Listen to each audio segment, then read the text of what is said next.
we've probably all have been aware that now the traffic congestion in our city is getting worse day by day, and um, we've all been in a situation where it was too overcrowded and there were just too many cars in the city. So, hello, my name is Mehdi Aliyev. I'll present fixing Baku's bike lanes as a real alternative for traffic, pedaling toward a healthier Baku. So the problem is Baku streets are increasingly congested with traffic, leading to stress levels to rise. Probably we've all been there. We've had a situation when we had to reach a certain destination, even when it was close. That was like 3 or 4 kilometers. And we thought that it's just 15-20 minute ride. However, what happened is that we spent 40 minutes standing in traffic, which obviously elevates the stress levels of all of us. Next problem is the dominance of motor vehicles in our country, which significantly affects the air pollution. And air pollution significantly affects the health risks of our citizens, that affects all of us and our future as well. So to make sure that the problem is relevant, I conducted a survey, and the survey results are that 93% of the participants think that traffic congestion is a major problem in our city. So if we look a bit deeper into the situation and how serious it is, the air quality index, an official statistic that they have came up with, shows the air quality index in our city throughout the years. So looking at the statistic, we'll see that 21% air quality worsening happened between the years of 2022 and 2025, which is a massive increase. And this is due to over 100,000 cars being imported to our country, and the numbers are just growing every year. So a solution that our government has came up with was bike lanes.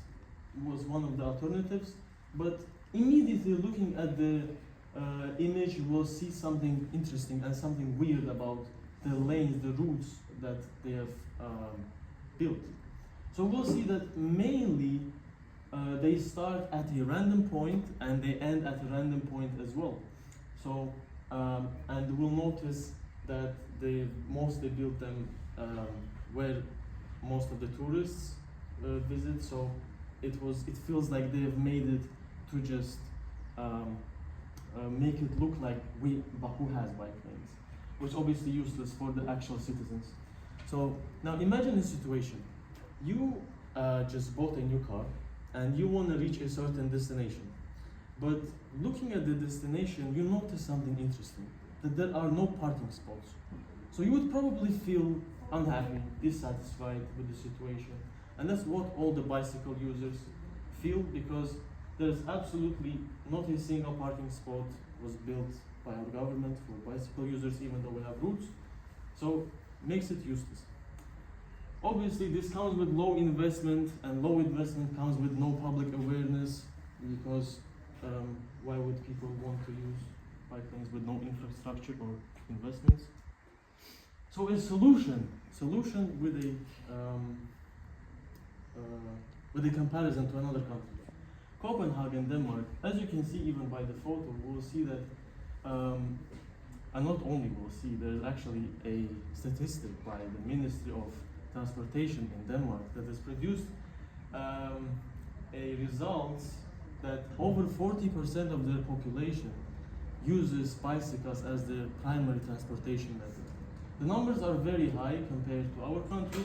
So how they have achieved it, how they have achieved such results, is that they've used proper investments. And proper investments include infrastructure, parking spots, proper safety measures, obviously parking spots, and obviously the policies for people to encourage them to use bicycle. So through this, now over 40% of Copenhagen, Denmark, uses bicycles as their primary transportation method. So if such a cold country like Denmark could implement this, if they could encourage their people, their citizens to use bicycles, why we, as a warmer climate and the country that actually needs, the city that actually needs bicycle lanes, we do not demand investments from the government? So we should act now and demand our government for proper investments by raising awareness. So what we could do is we could raise awareness between amongst our close friends, families, and just close ones we have, because it is yet still not late, and we should act now to demand a better life and a better future for our next generation as well. Thank you.